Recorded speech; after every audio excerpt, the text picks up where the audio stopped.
The faint sound of muffled crying drifted through the bustling Friday evening crowd at Soul Plate. Hollywood legend Denzel Washington's upscale, Southern-inspired restaurant nestled in downtown Los Angeles. Denzel sat alone at a corner table, his hoodie pulled low over his head and his hands wrapped around a cup of coffee he barely touched. To anyone else, he was just another customer, a quiet man enjoying an unassuming meal.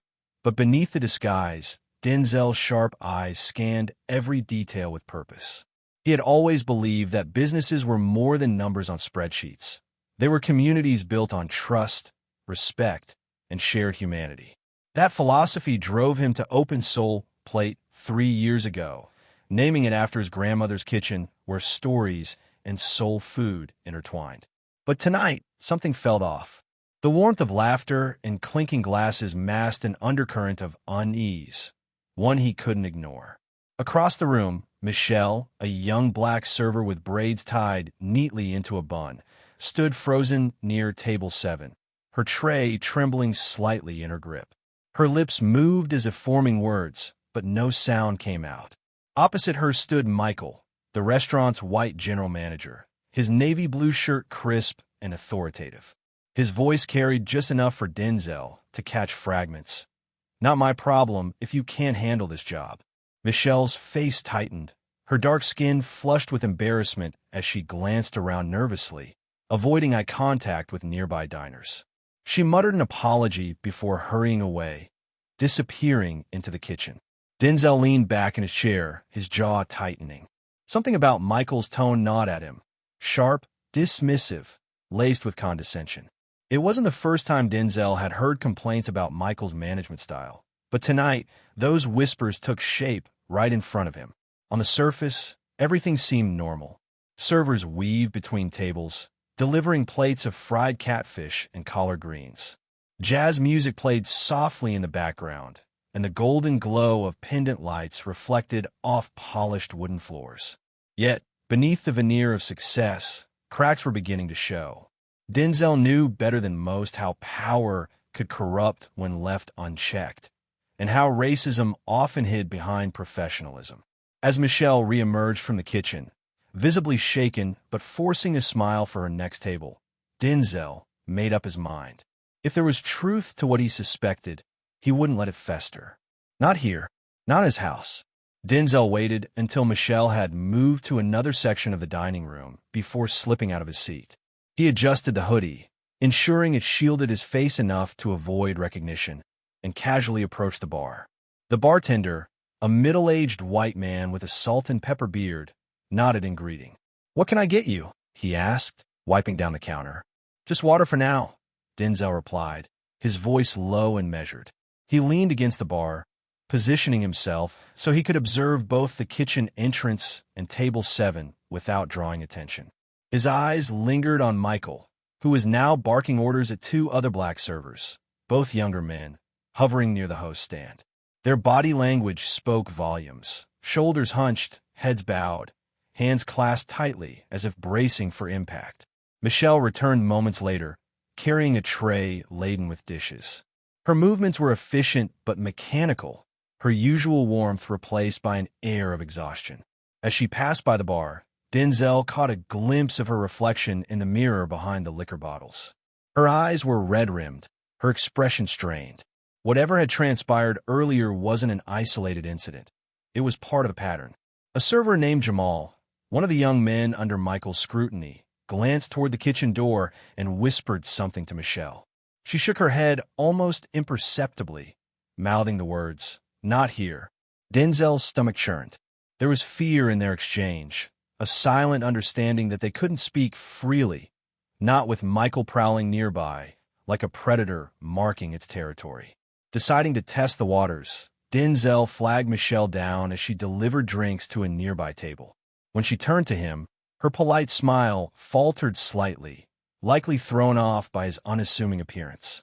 "Excuse me," he said softly, keeping his tone neutral. "Could I trouble you for some napkins?" "Of course," she replied quickly, retrieving a stack from her apron pocket. Her hands trembled faintly as she handed them over. Up close, Denzel noticed the dark circles under her eyes and the way her fingers fidgeted with the hem of her uniform shirt. She hesitated for half a second too long before walking away, leaving Denzel more certain than ever that something was deeply wrong. He watched as Michael intercepted her again near the kitchen, his posture rigid, his gestures sharp. Though Denzel couldn't hear the conversation, the dynamic was unmistakable: dominance versus submission. And it wasn't just management style. It carried the stench of racial bias, subtle yet suffocating. Denzel's resolve hardened. Tonight, he would uncover the truth. Denzel lingered at the bar, nursing his water as he observed the ebb and flow of activity in the restaurant. His gaze darted between Michael and the staff, piecing together fragments of behavior that painted a troubling picture. He noticed how Michael seemed to hover disproportionately around black employees, his critiques sharp and public, while white servers received brief, almost dismissive instructions, if any at all. At one point, a young black busboy accidentally dropped a glass near table 12. The sound shattered the ambient hum of conversation, drawing immediate attention. Before the boy could even bend to clean it up, Michael was there, his voice cutting through the room like a knife. "Again? You've got 2 hands. Use them," he snapped, loud enough for nearby tables to hear. The boy flushed crimson, stammering an apology as he scrambled to pick up the shards. Denzel's jaw tightened further. It wasn't just the volume of Michael's reprimand. It was the tone, dripping with disdain, as if the mistake confirmed some unspoken stereotype. Meanwhile, Michelle moved cautiously through the dining area, her steps deliberate but tense. Whenever Michael approached, she instinctively flinched, her body language betraying years of conditioned fear. Denzel caught her glancing toward Jamal again, this time exchanging a fleeting look of solidarity before quickly averting her eyes. Their nonverbal cues spoke volumes: shared suffering, mutual wariness, and an unspoken agreement not to draw attention to themselves. To gather more information without raising suspicion, Denzel struck up casual conversation with the bartender during a lull. "Busy night," he remarked casually, gesturing toward the crowded dining room.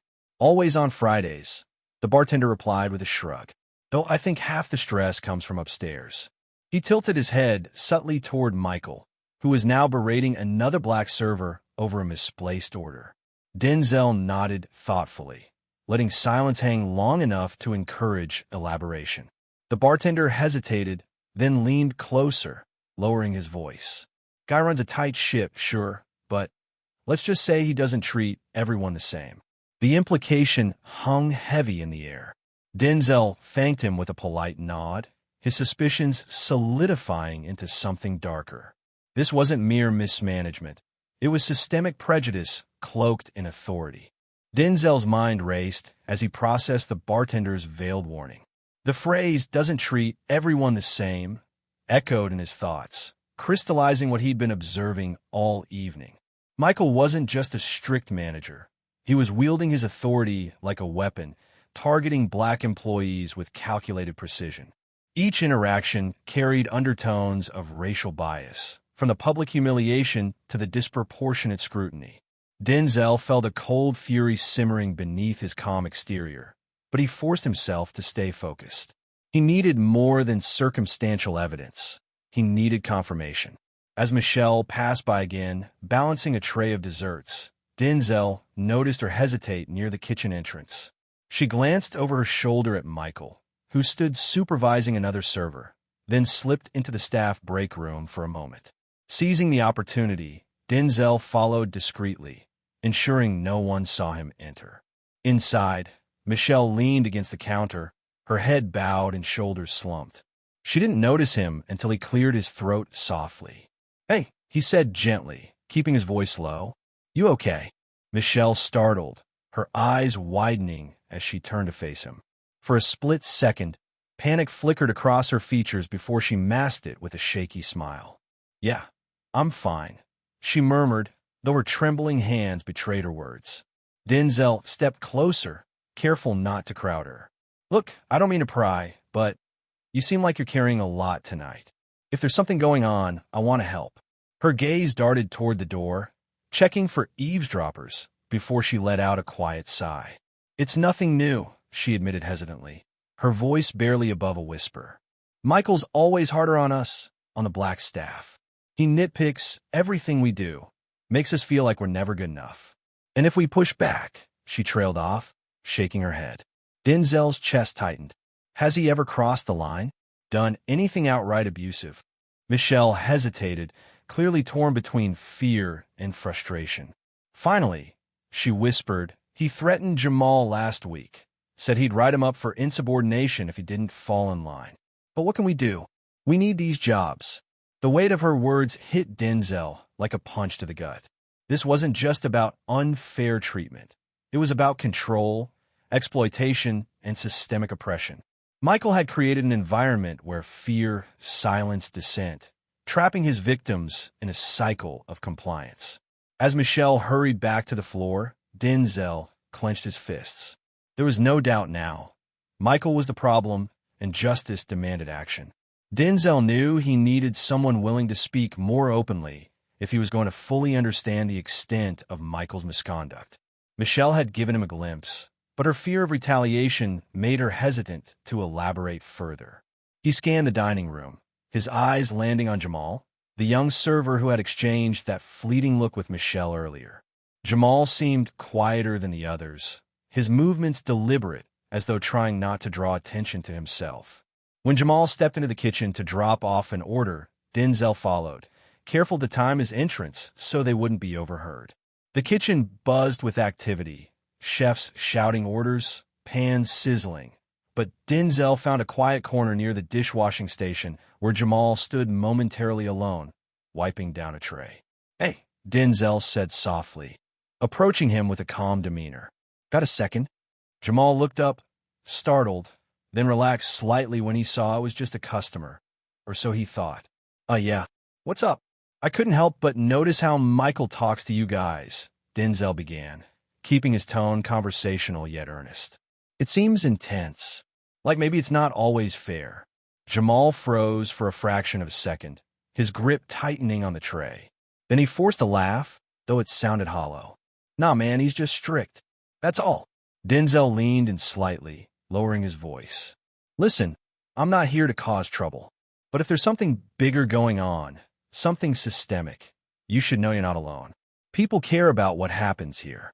For a moment, Jamal studied Denzel's face, searching for sincerity.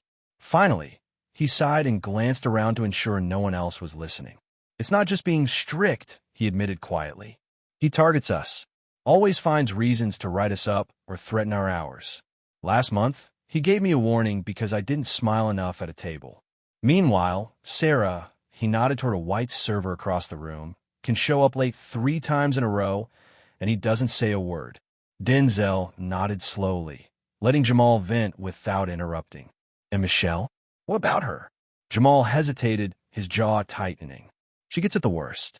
He calls her out in front of customers, makes her redo things over and over until she's practically in tears. She's been looking for another job, but..." He trailed off, shaking his head. "We're stuck. Rent doesn't wait for justice, you know."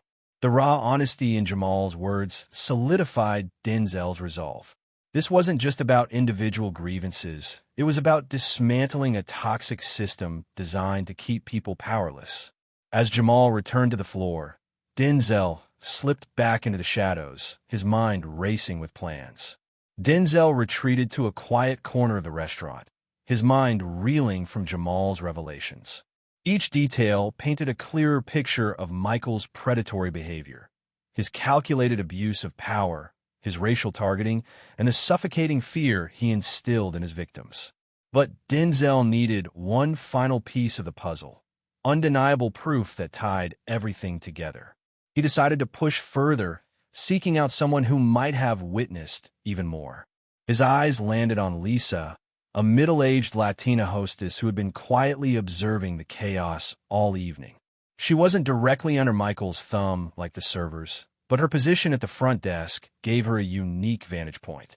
When she stepped away to organize menus near the entrance, Denzel approached her, keeping his tone warm yet probing. "Hey, I noticed you've got a good handle on things here," he said with a small smile. "How long have you worked at Soul Plate?" Lisa glanced up, surprised by the question, but not unwelcoming. "About 5 years now," she replied, her voice steady. "It's been interesting." "Interesting how?" Denzel pressed gently, leaning against the podium beside her.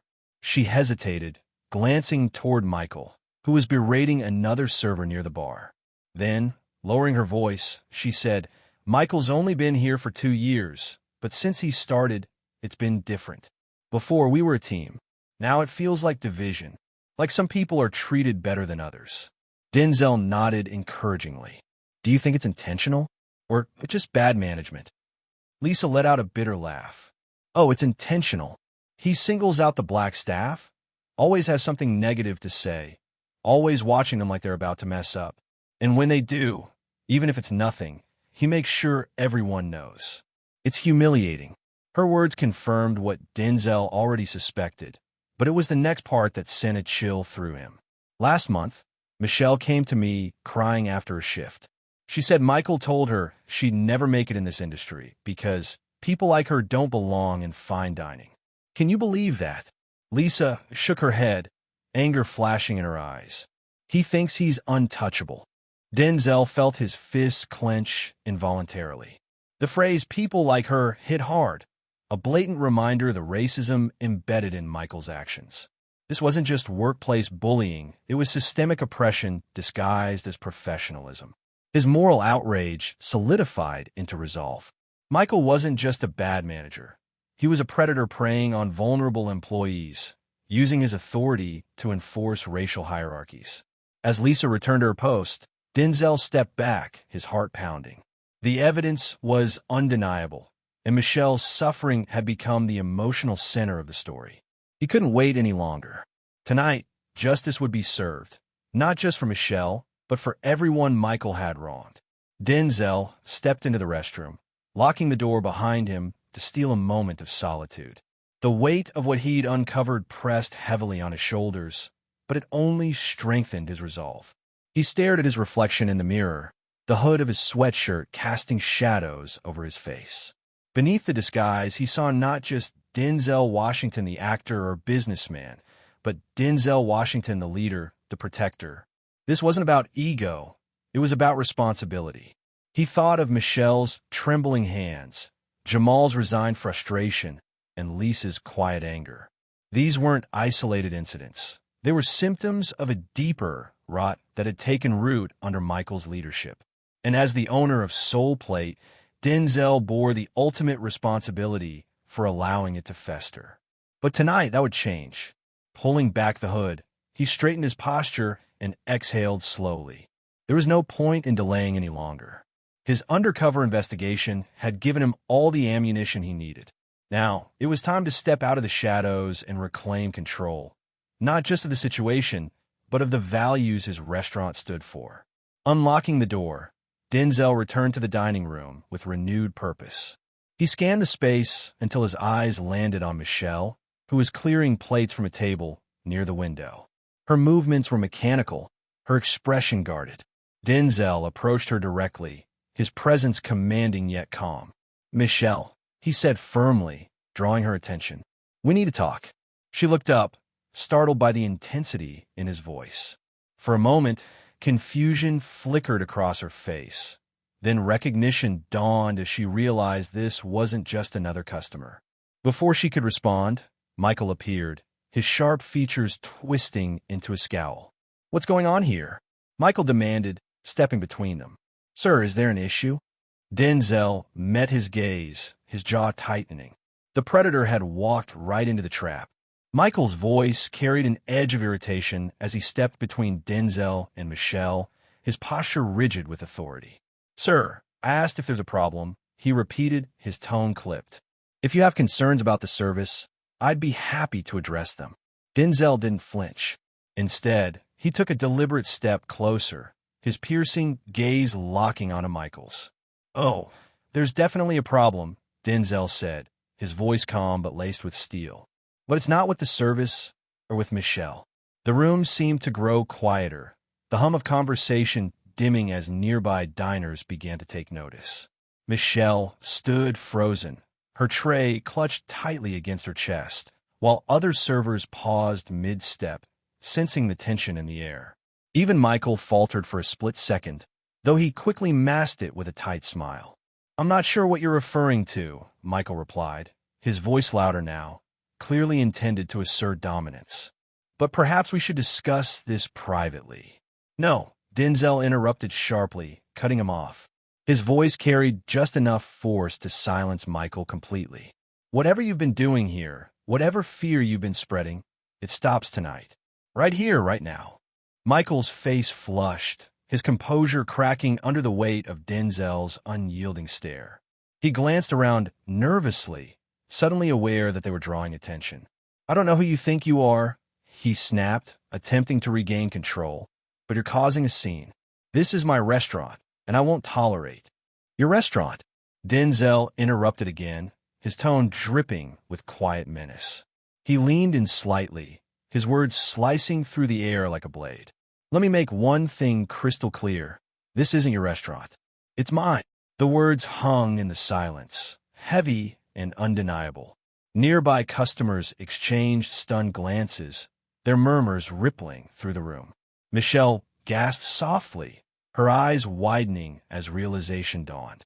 For the first time, Michael looked genuinely shaken, his confident facade crumbling under the pressure of Denzel's revelation. The room fell utterly silent, the kind of stillness that follows a thunderclap. Every eye in the restaurant was fixed on Denzel, whose commanding presence now dominated the space.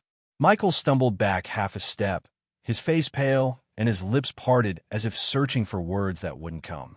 The polished veneer of control he'd worn all evening shattered completely under the weight of Denzel's declaration. "That's right," Denzel continued, his voice steady but resonant, carrying just enough volume to ensure everyone heard him. "I'm Denzel Washington, owner of Soul Plate. And I've been watching you, listening to how you treat my employees, how you abuse your power, and how you target black staff with racism disguised as management." He turned slightly, addressing not only Michael, but also the growing audience of diners and employees who had stopped what they were doing to witness the confrontation. This restaurant was built on values of respect, community, and fairness. But tonight, I've seen firsthand how far we've strayed from those principles, and it ends now. Michael sputtered, his usual bravado evaporating. "Mr. Washington, I can explain," he stammered, sweat beading on his forehead. "There must be some misunderstanding." "No misunderstandings." Denzel cut him off sharply, his tone leaving no room for argument. He gestured toward Michelle, who stood nearby, trembling but visibly holding her ground. "You humiliated her in front of customers. You threatened Jamal over fabricated infractions. You told Lisa that people like Michelle don't belong here." His voice hardened further. "That's not management. That's abuse. That's racism, and I won't stand for it." By now, murmurs rippled through the crowd. Some diners nodded approvingly, while others exchanged shocked glances. Employees exchanged looks of relief and disbelief, their years of pent-up frustration finally finding an outlet.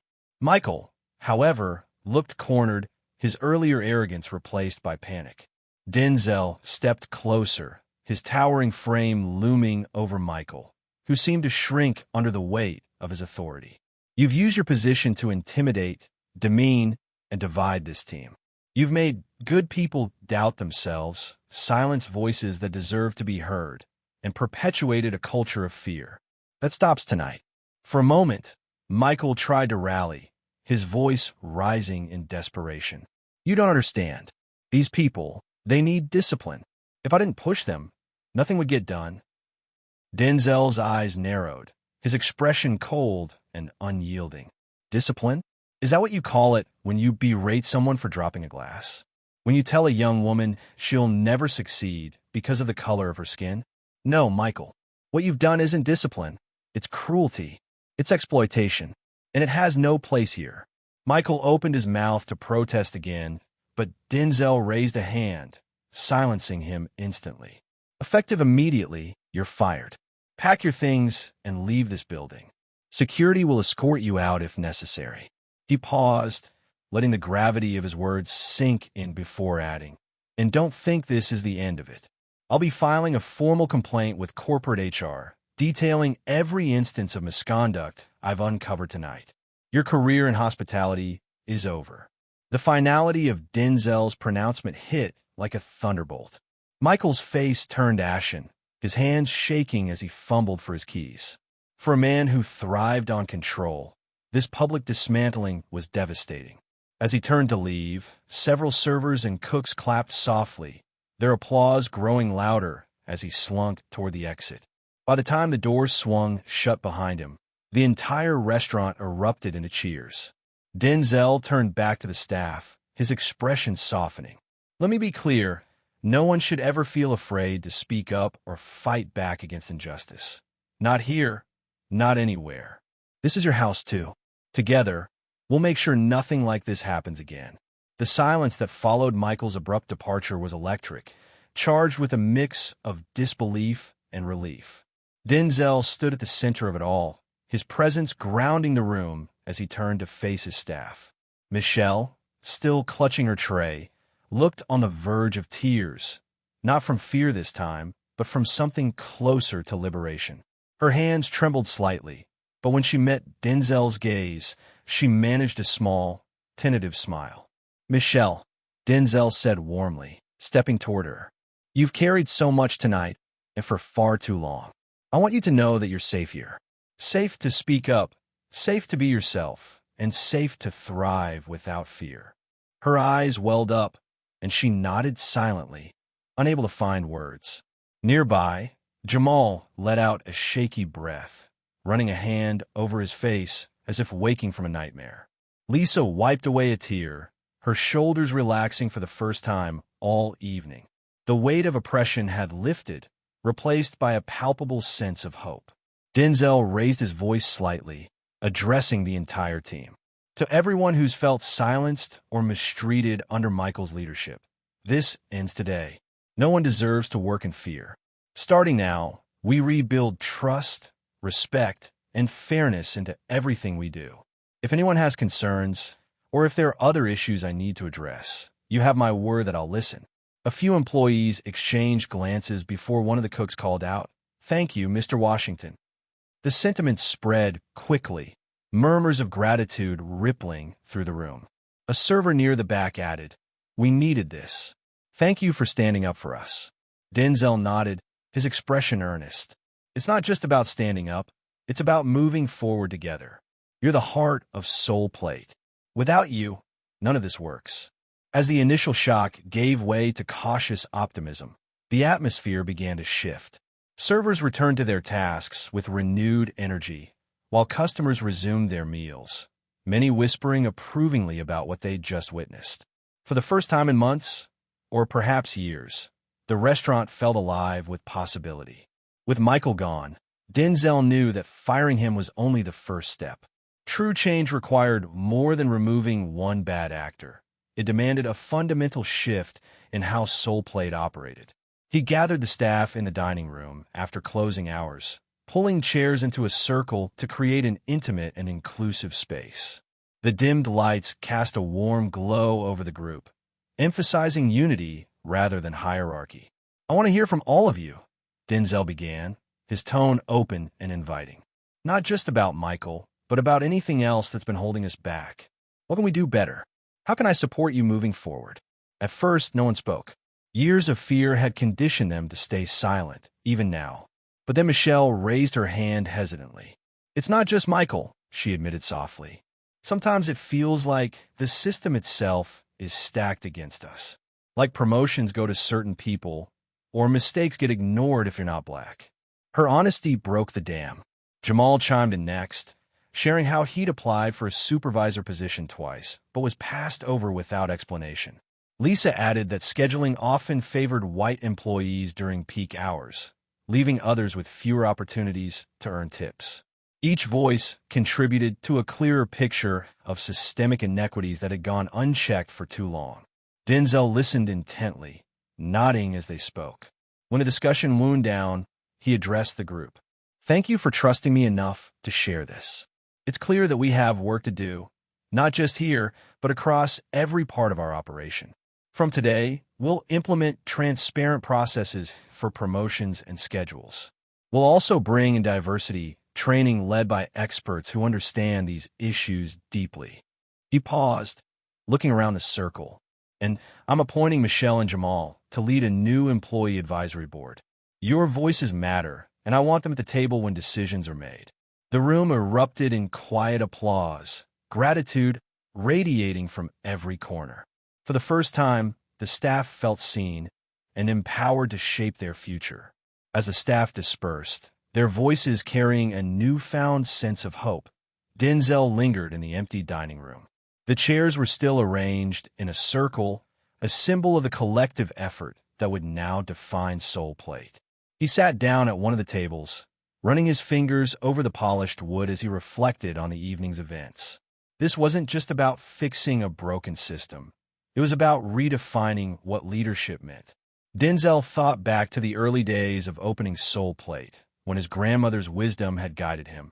A house is only as strong as the people who build it. At the time, he'd understood those words as a call to hire talented chefs and servers. But tonight, they carried deeper meaning. A business wasn't just its profits or accolades. It was the lives it touched, the dignity it upheld, and the justice it championed. He realized how easy it was to lose sight of that truth when success became routine. Michael hadn't acted alone. The environment that allowed his behavior to fester was partly Denzel's responsibility too. It was a sobering thought, but also a clarifying one. True leadership wasn't about being untouchable or infallible. It was about listening, learning, and taking action, even when it was uncomfortable. The broader implications weighed heavily on him. Racism didn't begin or end with Michael. It was a societal issue, woven into institutions far beyond the walls of this restaurant. Yet, moments like tonight reminded him that change started somewhere, and often it started small. By empowering Michelle, Jamal, and Lisa, by committing to transparency and accountability, he hoped to create ripples that extended far beyond Soul Plate. As he locked up the restaurant and stepped into the cool night air, Denzel felt a renewed sense of purpose. Courage wasn't the absence of fear, it was acting despite it. Speaking up against injustice wasn't always easy, but silence came at a cost. And those in power had a responsibility, not just to themselves, but to everyone looking to them for protection. For the first time in weeks, Denzel smiled as he walked to his car. The road ahead wouldn't be easy, but it was worth every step. Because justice, like soul food, nourished not just individuals, but communities. Have you ever been in a situation where you saw someone being abused or mistreated? We would love to hear your stories and how you handled it. Share your experiences in the comments below. If you enjoyed this and want more content on inspiring Black stories channel like this, please like, subscribe, and hit the notification bell. Thanks for watching, and remember, real courage is not staying silent about abuse, but finding the strength to speak your truth.